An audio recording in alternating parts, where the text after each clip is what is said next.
Greetings and the warmest of welcomes to this week's ORT. Organize, sit down, reason and talk.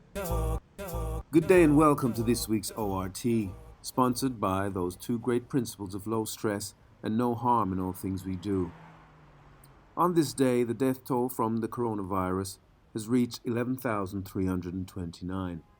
I do hope your family are well, and condolences goes out to all of you who have lost loved ones from the ORT family. We don't have Brother S with us today, Ebony Harmony, or Kindred Spirit due to the virus. However, I'm here, and I'm willing to share with you one of my reflections. Before I start, however, I must say thank you to all of you for your lovely comments sent to me via WhatsApp. But can I ask that you put them in the comments section on YouTube? The world needs to hear your views, not just me. Don't let me get ghetto on you. I was doing a lecture recently on team building in medium-sized organizations. After the talk, while I was packing away my things, needing to get to my next appointment, a tall, handsome brother with a movie star walk approached me. That was an interesting talk, he said, and introduced himself as Alan. Immediately, I was in admiration of his calm manner, considerate nature, and analytical mind, until he began talking about his workplace. Then all the usual things came up: nepotism, being undervalued, and the tweeter on the speaker stack being disrespected by his colleagues. As he spoke, his body tensed up. He became overly animated, and I noticed the vein in the middle of his forehead begin to throb. He was visibly angry, almost reliving the trauma of his workplace experience. Then he said something that stood out like a good deed on a bad day, if there is such a thing as a bad day. "Them no harm if they get upon them, you know," he said, pointing his hand at me. The negative energy was palpable. Getting ghetto, I thought to myself. What can such a thing mean in reality? Some of us call it getting dark or getting black. In other words, it's behavior that belongs to the so-called black people. The origins of the word can be found, if you're willing to go way back, to the 1600s. In 1610, part of a city in which Jews were compelled to live, especially in Italy, is referred to as a ghetto. The word resurfaced in 1899 to describe crowded urban quarters of other minority groups, especially blacks in the United States. A modern slang from 1999 describing the large portable stereo cassette players used by so-called black people as ghetto blasters. I asked myself, how come we're so willing to own something that we didn't create, that makes us look mentally and culturally poor to the point that we embody it, clothes, words, cars, etc.? Why? South Korea has the highest take-up of smartphones in the developed world. 95% of adults in that country have a smartphone, compared with Greece that has only 59, according to the World Economic Forum. What does that have to do with getting ghetto, you ask? Well, indulge me for a while. When I thought of doing this post, I was going to call it for so-called whites only, and not for the so-called black people. Why the so-called prefix, you may ask? Johann Friedrich Blumenbach was a German physician, naturalist, physiologist, and anthropologist. In 1775, he came up with the racial categories we use today in his thesis on the natural variety of mankind at the University of Göttingen. He argued that the Caucasian or the white race of people come first, and all others are degenerate. And to save you looking it up online, for the full meaning of the word degenerate, I can tell you what the dictionary states: having lost the physical, mental, or moral qualities considered normal and desirable, showing evidence of decline.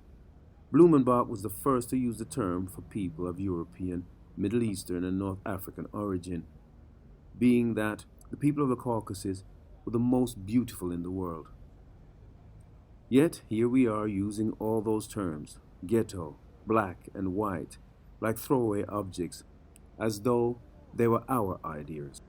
So how do we describe ourselves and our moments of anger if we don't use ghetto? And how do we describe our look if we don't use the word black? You can ask a similar question about the word Africa. That too comes from the Roman general, nonetheless, Scipio Africanus. I'm interested to hear your thoughts in the comment section on alternatives that we can use. Brian Rose of London Real took a brave step this month by interviewing David Icke. Icke is an incendiary device for an interviewer, which Brian Rose soon found out. Rose thought he was acting within the law and just sharing ideas. "I don't believe what he's saying," he told the public, "but everyone needs to hear and make up their own minds." Icke is thought to be a conspiracy theorist. By the way, conspiracy, in its true meaning, comes in the form of two words, con and spirere. Con meaning together, and spirere meaning breathe. In other words, breathing together. The interview with Icke generated 7.7 million views, but was removed by YouTube within 24 hours. Days later, Rose was banned from YouTube, LinkedIn, and other platforms. The news machine kicked in, saying that Icke was saying dangerous things about the coronavirus that may endanger lives. On the London Real website, it said, quote, "Our freedom of speech and basic human rights are being attacked on a magnitude we've never seen before in modern history," end quote. My initial thought was, welcome to the world of black people. So-called black people. It's also my last thought after a couple of days of thinking about this topic. We are the ones who have to whisper in the hallways or toilets at our workplace about the ill treatment we receive. We are the ones fearful of the judiciary.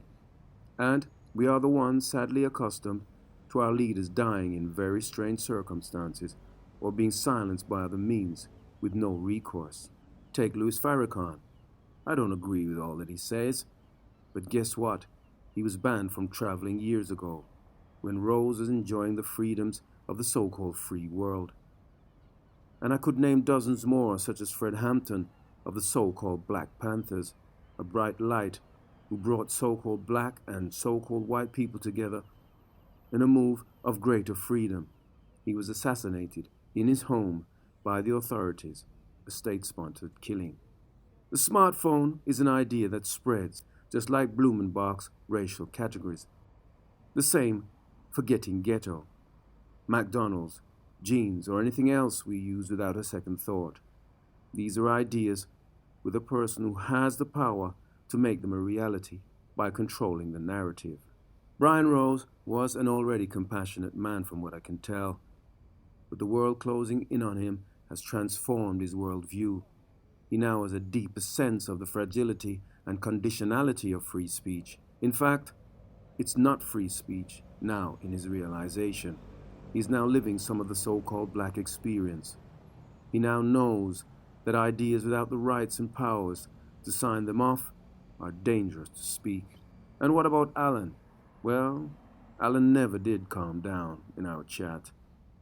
Getting ghetto got him so wound up, he left with steam coming out of his ears, which reminds me of a great saying from Marcus Aurelius: anger spreads quicker than fire. I repeat, anger spreads quicker than fire. Think about that for a moment. However, I can't but wonder, had Alan been aware of the origins of the word, would he have been able to keep hold of his calm persona? Would knowing where words and ideas come from make a difference? All I can say is, it has for me. This is ORT. Thank you for your most valuable resource, your time. Included below are related links to this discussion. Please share, comment, and subscribe. And remember, talk the thing.